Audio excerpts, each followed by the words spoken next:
cities, by the counties, by the tribal leaders. That's why our team, and me personally, have been reaching out, extensive outreach to state and local officials. At this point, we have reached out to all 50 governors and their key staff. I have spoken to hundreds of elected officials, and we have gotten a fantastic response from them all. As you know by now, we have asked states to appoint infrastructure coordinators, which we think will help foster cross-agency collaboration and make it easier for them to get problems solved very quickly. Already, states like Delaware and New Mexico have appointed coordinators, and states like Arkansas and Michigan are setting up interagency task forces. Our team is here to be problem solvers, to deliver, to build a team, and to help tell the story. Ultimately, we want to help people take advantage of this great opportunity to build a better America. Now, as a country, we haven't spent this amount of money on infrastructure in generations. So we're talking about how to do it with accountability and transparency, on time, on task, on budget, spending taxpayer dollars both wisely and well. Earlier today, I convened the inspectors general of federal agencies involved in the implementation of the law, letting them know we want to do this in a partnership, just like the president did when he was the vice president. He led the Recovery Act process, as the president has expected from his team since day one, including the implementation of ARP. As the president has made clear, results and accountability go hand in hand. To deliver results now and in the years to come, the federal government must undertake this work in a manner that is deserving of the public's trust. So we're going to lean forward. Stewardship of public dollars is a high priority. But I want to level set. This infrastructure work in general is not a one-time economic stimulus. It is not a race to see how many ribbons we can cut before the end of the year. Doing this is going to require balance. It's going to require order. We are definitely going to go fast, but we are not going to hurry, and we are going to get it right. On the nuts and bolts, we're on the right track. As the president laid out last week, we've made real progress. You've seen the announcements, rebuilding roads, ports, and airports. We're making progress on delivering high-speed internet to every American. We're making progress on ensuring water systems deliver clean water by replacing lead pipes. And of course, on Friday, the president rolled out the massive $27 billion allocation to states to fix over 15,000 bridges, the largest bridge program in American history. You see, bridges connect us. They connect people, the movement of goods. They connect communities. They connect the country. With this investment, President Biden is creating a bridge to the future, a pathway to win, a pathway for all of us to win. And today, we have another great announcement. The Department of Interior is announcing a new interagency program for cleaning up orphaned wells, a key initiative of the bipartisan infrastructure law. The law includes $4.7 billion to clean up orphan well sites, plugging, remediation, and restoration activities. So what does this mean for the people of America? Millions of us, millions, live within a mile of hundreds of thousands of orphaned and abandoned wells that leak and spew. These wells jeopardize public health and safety by contaminating groundwater, seeping toxic chemicals, emitting harmful pollutants, including methane. This well capping program also creates jobs and will revitalize rural economies in places where people are directly affected by a transitioning economy. And like so many of these issues we face, cleaning it up will take an all-of-government approach. Interior Secretary Deb Haaland is leading this effort in close partnership with the Department of Agriculture, EPA, and the Department of Energy, and already 26 states have asked for fundings to take advantage of this opportunity to clean up this mess. Secretary Haaland told me the other day a story about a school she visited where children had tissues in their nostrils due to constant nosebleeds, a result of contamination. Can you imagine having our children have to learn in this kind of environment? It has gone on for quite a long time. That's why we're doing this, real results where people live and where it really matters. Cleaning up communities, fighting climate change, creating new and better jobs, and building a bridge to a future economy. It's a really consequential effort. And later this week, there will be more announcements to come. In closing, let me just say, the president has been clear in his charge to me. Build a better America without unnecessary bureaucracy and delay, while at the same time doing what is difficult for the sake of what is right. And so better, as we have said many times, means creating good middle-class jobs, investing in American manufacturing, and building capacity right here at home. supporting disadvantaged and underserved communities so that no one and no community is left behind, advancing climate resilience and sustainability so that we can be better prepared and ready for whatever is coming our way. All of this will make us stronger and better, reduce costs for the middle-class families, and help us compete. This is what building a better America looks like for all of us. Thank you. Jen, back to you. All right. Jeff, go ahead. Mr. Mayor, thank you very much. I was wondering if you could tell us what the response from some states in your old neck of the woods has been. So we've seen many federal programs, Obamacare, one example, other things. Some red state governors have been resistant. Are you seeing a different kind of response on things like infrastructure, which the programs of which are popular, but the administration isn't necessarily? And just give us a time frame of when you think some of these ribbon cuttings, I know that's not the metric, but when will they be happening? Anything this year? Yeah, Jeff, thank you so much for that. A very wise person said, you know, even if they vote no, they want the dough. And that's absolutely true, especially on infrastructure. As I said, I have personally spoke to over 40 governors, 3 that chiefs of staff. The others, we have been contacted through staff. I've talked to a number of Republican governors, all of whom, in the reddest of red states, were very welcoming. They were very appreciative that the president had asked to call. We clearly acknowledged with each other that we may have differences of opinion on other issues, but on building roads and bridges and airs and airports and clean water and broadband, you know, 75% to 80% of the people of America want these things to happen, and the governors have committed to work with us to actually get it done. You mentioned that in my neck of the woods. I'm from the state of Louisiana, as you know. We have gotten beaten to death by Katrina, Rita, Ike, Gustav, the national recession, the BP oil spill, and a bucket load of other stuff. We always wonder when the locusts are coming. And we have had interaction, as I was lieutenant governor, with a Republican governor who I served with and a Democratic governor.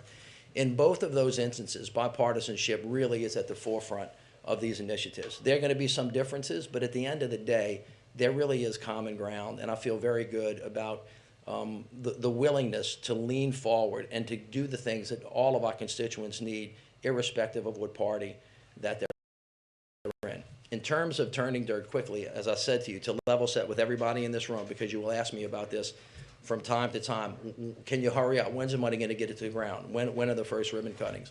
First of all, this is very different from the American Recovery Program. This is a long-term investment in rebuilding America better. And so there are a lot of these programs that are actually new. Many of them are not. This happens in 2 ways. Some of this is through formula funding that has been set.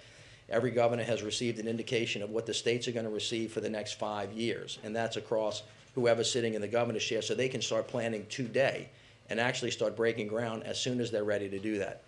The other part of this bill is competitive grants. Some of those are going to take a little bit of time to set up. My expectation is there's some projects that you'll see people turning dirt on indefinitely the spring or the fall. Which ones they are, I can't actually point to you right now, but there's no reason why that shouldn't happen, especially if some of the projects have been in the line for some period of time.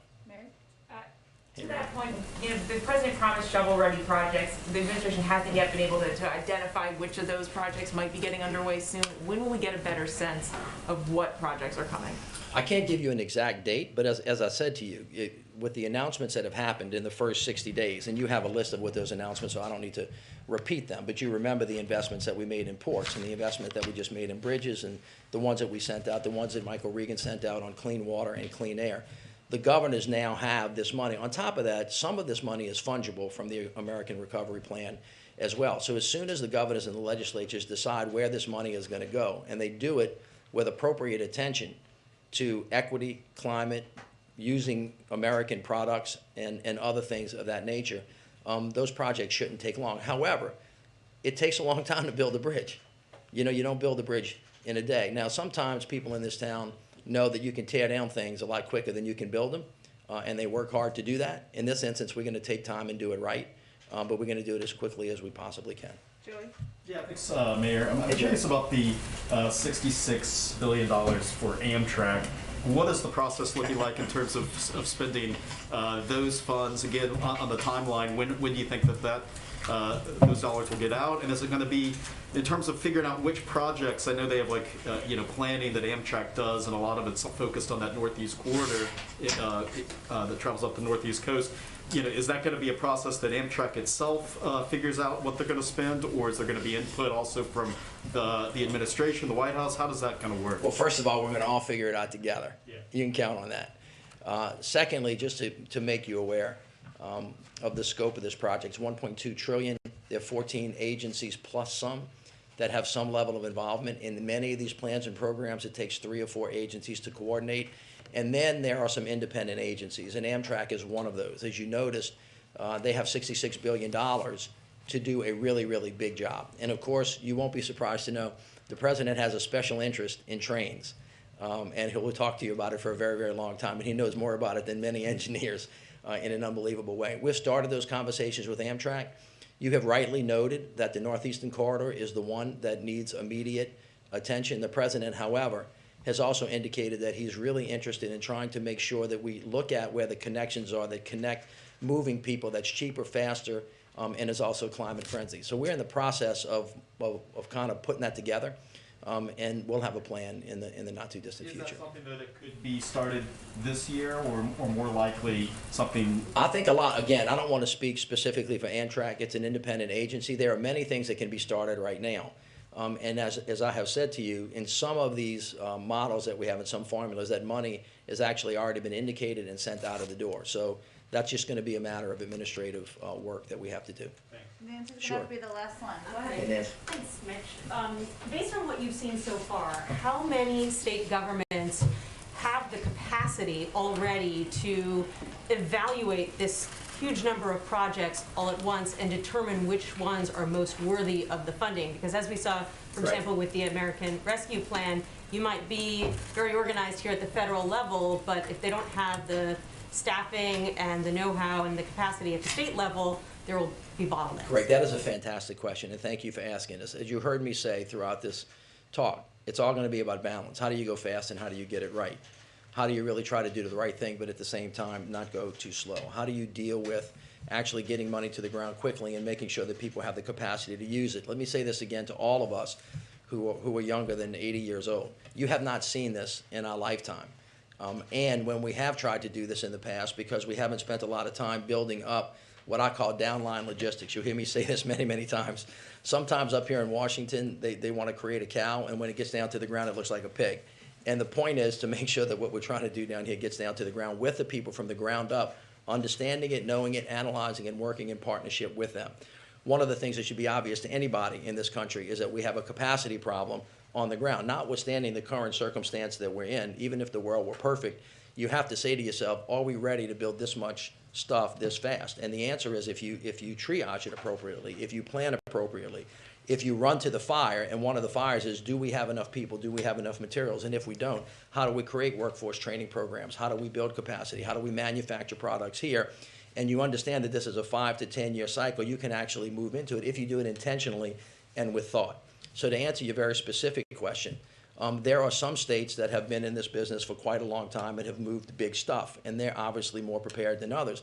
One of the great challenges and one of the great missions the president gave us, and it falls under the umbrella of equity and climate, what about these small indigenous communities that don't have the capacity to apply for a grant? What happens if they get a grant? Do they have the ability to spend the money?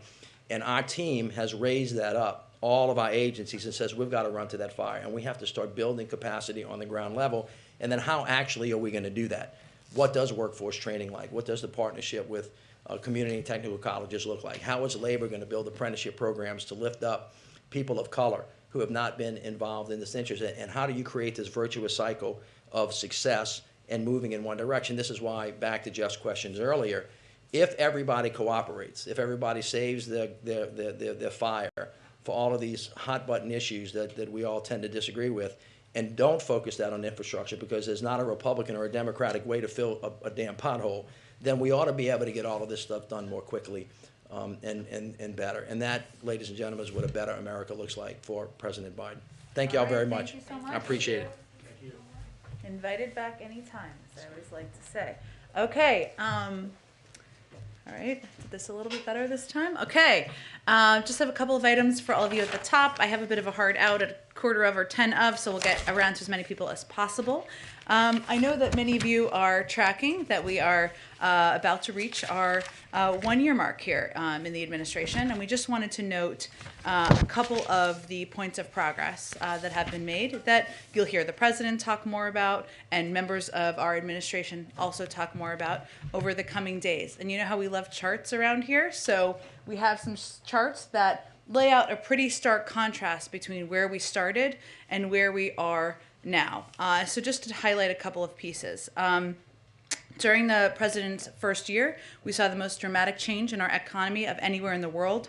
It was the biggest year of job growth in American history, and it was the direct result of actions taken by President Biden and Democrats in Congress, including the American Rescue Plan, the vaccination effort it helped fund, and now the bipartisan infrastructure law. And you can see the economic data there quite starkly. I mean, look at the initial unemployment claims. They're on average, they were at 812,000 a year ago. They're now at 210,000. The unemployment rate and obviously job creation the year before the president took office and the last year. As it relates to COVID, if we look to a year ago, only 1% of adults were fully vaccinated. 74% of adults are fully vaccinated now. In terms of at-home tests on the market, now we've talked about tests a lot, 0 on the market a year ago. Now we have 375 million people per month, or tests are distributed, I should say, per month. 46% of schools were open a year ago, now over 95%. This is progress that's been made. Obviously, there's more work that's going to be done, that needs to be done. The job is not done yet, but we have a plan to address the challenges we're facing, and we're going to stay at it. With that, Colleen, why don't you kick us off? Okay, thank you. I wanted to ask about negotiations over voting rights and to see, what you guys are expecting this week, and then what's plan B if things go south, to secure elections and ensure voting access if the bills don't pass? Well, as you all know, the negotiation or the debate is starting in the Senate. The president's view is that the American people deserve to see where their leaders stand on protecting their fundamental rights. That is a reason to move forward with this debate and this vote this week. And his view is also that opposing rule changes to make the protection of voting rights a reality is supporting an obstacle to protecting voting rights. It's part of the important process. In terms of so we will continue to, and you've heard the president say, and I'm sure he will reiterate for you if anyone asks him tomorrow, that until his last breath, he will be fighting for the protection of voting rights. And that means conversations and fighting to get legislation at the federal level through is going to continue. And those conversations will continue. I will note that in addition, we have also been working with organizations all across this country who are building diverse coalitions to pass voter laws and push back against those that make it harder to vote and threaten free and fair administration of elections, in addition to doing the critical work to register and educate voters. These organizations have built grassroots leadership at the state level. They're providing training, policy, research, messaging guidance, and directing organizing to register voters, deploy voter protection teams in states that are rolling back voter protection. I'd also note the Vice President knows Americans at every level are focused on this fight, and she will continue engaging and leading this effort with activists, policy leaders, and elected officials around the country. But right now our focus is on the debate, on the vote that is going to be happening, and on the fact that it will highlight very clearly for the American people who stands with them in protecting their voting rights and who stands against it. What do you hope to achieve with the Secretary of State heading not only to Ukraine but then later to Geneva to meet with Lavrov, especially since talks over Ukraine aren't exactly going all that well right now? Well, let me just give you a little bit of an update on where things stand. And obviously you're following this closely, but this morning Secretary Blinken spoke with Russian Foreign Minister Lavrov. They agreed to meet in Geneva, as you noted. At that meeting, Secretary Blinken will urge Russia to take immediate steps to de-escalate. He will also fly to Kyiv to consult with President Zelensky and Ukraine's leaders, and to Germany for consultations. As you also know, there is a congressional delegation that is also on their way there, and it's a note. I would note that just indicates that support for Ukraine has always been a bipartisan issue, and we welcome that. But where things stand right now, President Putin has created this crisis by amassing 100,000 Russian troops along Ukraine's borders. This includes moving Russian forces into Belarus recently. for joint exercises and conducting additional exercises on Ukraine's eastern border. So let's be clear. Our view is this is an extremely dangerous situation. We're now at a stage where Russia could at any point launch an attack in Ukraine. And what Secretary Blinken is going to go do is highlight very clearly there is a diplomatic path forward. It is the choice of President Putin and the Russians to make whether they are going to suffer severe economic consequences or not. Go ahead. Oh, let me go around to people who had questions. Go ahead. Trevor. Could you, when you're talking about kind of this meeting that the Secretary of State is going to have with Sergei Lavrov, what is the, is there an expectation that he's going to provide some sort of response to the issues that were raised in the January 10th meeting? Oh, well, again, I don't have anything for you to specifically preview on the behind-the-scenes negotiations and discussions, but our position has been crystal clear from the beginning, the position of the President and the Secretary of State, that there are two paths. There's a diplomatic path forward. We certainly hope they take that path. There's the other path. It is up to the Russians to determine which path they're going to take, and the consequences will be severe if they don't take the diplomatic path. In terms of consequences, there's been reporting out of Europe that essentially this idea that's been floated about taking Russia out of the SWIFT financial payment system is basically off the table at this point. Is that accurate? No option is off the table. In our view, we continue consulting closely with European counterparts on severe consequences for Russia if it further invades Ukraine. And do you have a commitment from the German government that they will end the Nord Stream 2 pipeline? I think, as you know, it is not functioning currently. You've seen the steps that they have taken recently. Germany's Federal Network Agency has suspended the certification process as well of Nord Stream 2. And our view continues to be that stopping the Nord Stream 2 pipeline is a credible peace we hold over Russia at this point in time, especially since it is not functioning. And if sanctions are imposed right now, which some are proposing, and Russia views these sanctions as a sunk cost, then this would be one less consideration in its calculus. So, of course, we're consulting closely with all of our partners and allies in this, but I would just note again that the pipeline's not operational, that Germany's Federal Network Agency has suspended the certification process. Go ahead. Thanks. Staying on Ukraine and Russia, what does the White House make of the evacuation of Russian diplomatic staff from their embassy in Kiev? And do you think the threat of invasion is getting higher or lower? Well, I think, as I noted a few minutes ago, we believe we're now at a stage where Russia could at any point launch an attack on Ukraine. I would say that's more stark than we have been.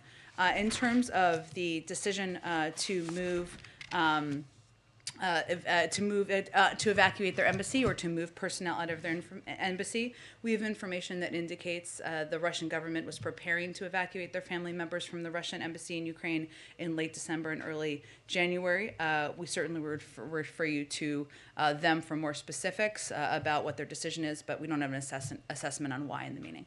Okay, and then another one on reports that the White House is in talks with the FAA and wireless providers on the 5G rollout and there's potential disruption to airline travel. Is there anything more you can tell us on this agreement you're working on, and are you trying to prevent any flight cancellations which could start as soon as tomorrow? Well, we are. Those conversations are ongoing. I don't have an update at this moment, but they're ongoing right now, I would say. So we have the safest airspace in the world. We're committed to reaching a solution around 5G deployment that maintains the highest level of safety while maintaining disruptions, while minimizing disruptions to passenger travel, cargo operations, and our economic recovery. We certainly understand what's at stake for both industries. We are actively engaged, as you said, with the FAA, FCC, wireless carriers, airlines, and aviation equipment manufacturers to reach a solution. And we believe that with continued cooperation, we can chart a path forward. But certainly, minimizing flight disruptions, ensuring safety in travel is a top priority. And then one more, going Bloomberg on you. Microsoft buying Activision Blizzard will create the world's third biggest video game company. Does the White House have any competition concerns with this acquisition? Well, I would just note that Today, there is an announcement by the FTC and the Justice Department that's probably happening now. Broadly speaking, this is not about this specific case, which is, in our view, a critical step towards delivering on one of the key priorities of the executive order the president signed, which is strengthening enforcement against illegal mergers. And it basically kicks off the technical process to review merger guidelines. As it relates to this specific case that you mentioned, I don't have a comment on a specific merger, but I just wanted to point you to their announcement, their press conference that may be going on right now. Go ahead. Oh, Joy, let me go ahead. Let me go ahead so I just get to people and ask questions. Thank you. There's bipartisan supply chain resiliency legislation in the House, the U.S. Innovation and Competition Act. Is the White House engaged in getting lawmakers on board with this? Very closely engaged, and we've been advocates for investing in manufacturing here in the United States, including investment in our chips manufacturing capacity, but we're very closely engaged in these discussions. Say a little bit more about that, what kind of discussions you're having and where there's... Just that we've been engaged from the beginning. The president has long been an advocate for increasing investment in our manufacturing capacity at home, and we are looking forward to it moving forward. Another one. Does the president think that members of Congress should be prohibited from trading stocks? The president is prohibited from doing this, so where does he stand on this, and should their spouses be too? The president didn't trade individual stocks when he was a senator. That is how he approached things. He also believes that everyone should be held to the highest standard, but he'll let members of the leadership in Congress and members of Congress determine what the rules should be. Go ahead, Michael. Thanks, Ben. A couple of questions on what happened in Texas over the weekend. Sure. How is it that an individual who was known to MI5 in Britain, who was on a watch list as of 2020, ended up in a synagogue in Texas? How did that happen? Oh, well, our understanding, and obviously we're still looking into this, is that he was checked against U.S. government databases multiple times prior to entering the country, and the U.S. government did not have any derogatory information about the individual in our systems at the time of entry. We're certainly looking back, as I referenced, at what occurred to learn every possible lesson we can to prevent attacks like this in the future. Beyond that, I'd certainly refer you to the Department of Homeland Security. Obviously, the president referred to the incident as an act of terror. What is the significance of referring to the individual as a terrorist or referring to the incident as a terrorist incident? I think, and I talked to the president about this that day as well, I think there's no question that when somebody goes into a house of worship and threatens and holds hostage individuals who are there, that is an act of terror. That is terrorism. That is why he called it that, because we don't need to be, because it's very clear it's what it is. Go ahead. Hi, thanks, Jen. Getting back to voting rights for a minute, Yeah. You mentioned that the White House administration is going to continue to push back against state legislatures. The president mentioned this as well last week. But just to drill down on that a little more, can we expect to see more litigation from the Department of Justice around this? And if you look at cases that have already been filed under Section 2, we know historically that takes a very long time, years to resolve. Are you confident that there is any action you can take that would result in any outcome before the midterms? Well, I'd really refer you to the Department of Justice. As you know, they have doubled their funding for voting rights protections, but in terms of individual cases or legal intentions or actions, I would point you to them. And quickly, to shift a little bit to healthcare and the Affordable Care Act, that was something that President Biden ran on, expanding the ACA. Yeah. He was able to do that, of course, through the rescue plan, but some of those other pieces were tied to Build Back Better, expanding Medicaid, again, addressing subsidies. Is there a plan B, a consideration of what steps could be taken if Build Back Better doesn't pass? Well, here's the good news. There's a lot of interest, excitement, and engagement with a broad range of members of Congress about the shared desire to get something done and to lower costs for health care, for elder care, for child care. And there are a range of conversations that are ongoing, lots of ideas that we're discussing and we're engaged with. That is the status. The president proposed this as part of his package because he, as you said, he has advocated for, he ran on, he has fought for an expansion of access to health care, lower costs for health care. He also feels very strongly about lowering the cost of prescription drugs, something he thinks is frankly shouldn't be controversial in this country. If you're not for lowering the cost of prescription drugs, What are you for, Republicans in Congress, is his basic fundamental question. So this is something we will continue to discuss. We're continuing to fight for and work for. But, I know there have been a range of reports out there, and I would just make very clear there is no specific proposal we are putting forward. We are just engaged in a range of conversations with members of Congress about what to do next. Go ahead. Thanks, Jen. Can you provide an update on the COVID testing website? Sure. Is it ready to go? Has the hotline number been created? Resiliency against crashes, that type of thing? Sure. So covidtest.gov is in the beta phase right now, which is a standard part of the process typically as it's being kind of tested in the early stages of being rolled out. We didn't start from scratch here, of course. The Postal Service already runs a website that sells goods to the public, as you know. Every website launch, in our view, comes with risk. We can't guarantee there won't be a bug or two, but the best tech teams across the administration and the Postal Service are working hard to make this a success. So it will officially launch tomorrow morning. It's in the beta testing phase right now. And I would also note that the U.S. Digital Service, which was an organization founded after healthcare.gov, after the healthcare.gov rescue, has been supporting the Postal Service to ensure that they have what they need to be successful in this critical moment. So looking forward to an official launch tomorrow morning, and right now it's in the beta phase.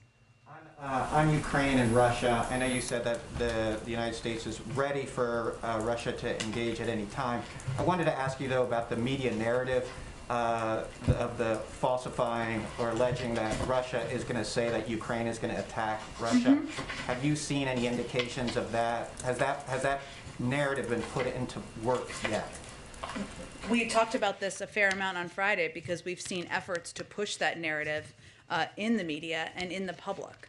And I think one of the key roles we can play here is making very clear that there is a long history of propaganda from Russian leadership, that they use it as a tool to spread misinformation as a means of gaining ground, and we should be very clear about what's accurate and inaccurate, and that's an inaccurate narrative. Go ahead. Thank you, Jen. Thank you. Since there are so few reporters in here today, I'd like to ask briefly about 3 transparency issues. The first one, I'm kind of amazed hasn't been brought up more in this room. That is that Vanity Fair reported recently that on October 22nd, a group of health experts from Harvard, the Rockefeller Foundation, and other groups proposed on a Zoom meeting with administration officials a plan to mass distribute coronavirus tests to homes before Christmas to prevent a winter surge of COVID-19 cases, but that they were told 3 days after that Zoom meeting that that idea was dead. So I emailed you about this yesterday and again this morning so that you'd be able to track down a firm answer on 2 details here. The first detail is which administration officials attended that October 22nd meeting. For example, did Drs. Fauci and Walensky participate? And was President Biden personally briefed at the time on that recommendation before it was passed over? Well, maybe people haven't asked about it because we've done a lot of what was discussed in that meeting that happened a couple of months ago, including massively expanding our testing program and capacity. And the issue at the time, which was a very small part of the conversation, was that the market had not expanded enough to at that moment in time be able to launch the website we're launching tomorrow. And the president, used the Defense Production Act, invested $3 billion to expand it, quadrupled the size of our testing capacity, and now we've ordered 1 billion doses. So we see that as our COVID team, the members who participated, saw that as a very constructive meeting, a good meeting, a lot of which we've worked to implement. So the idea, though, to mass distribute tests to homes before Christmas and New Year's, that idea was not adopted. How can President Biden shut down the virus if he's not being briefed on these ideas? That's my question. So I'm wondering who were the advisors, and was President Biden briefed on this idea at the time? Well, I think I just answered your question, which you may not have been listening. Maybe you were waiting to read your next question, which is fine. But I just answered your question. Let me finish, Stephen. Stephen, I'm finishing. What I said to you just a minute ago is that we did not have the capacity at the moment. We had a very constructive meeting with this group. We agreed in the need to expand our testing capacity. That's why we quadrupled the size of our testing capacity and why the president had already used the Defense Production Act to invest $3 billion. But the market did not have the capacity at that moment to do what we're doing tomorrow. Yes, I hear what you're saying, But that's not the question I asked. The question I asked was Do you have another question? I think I've answered your question. Was President Biden briefed at the time? Again, I've answered your question. If you have another one, I'm happy to answer it. Otherwise, I'm going to move on to the next person. I didn't get answers there, but I'll move on to another one. Great. The second question is that in light of President Biden's first year coming to a close, the data indicates that he spent a quarter of his days, at least partially, in Delaware. In light of that, will the White House be reconsidering the decision not to release visitor log information from his Delaware residences? Well, the president goes to Delaware because it's his home. It's also where his son and his former wife are buried. And it's a place that is obviously close to his heart. A lot of presidents go visit their home when they are president. We also have gone a step further than the prior administration and many administrations in releasing visitor logs of people who visit the White House, and we'll continue to do that.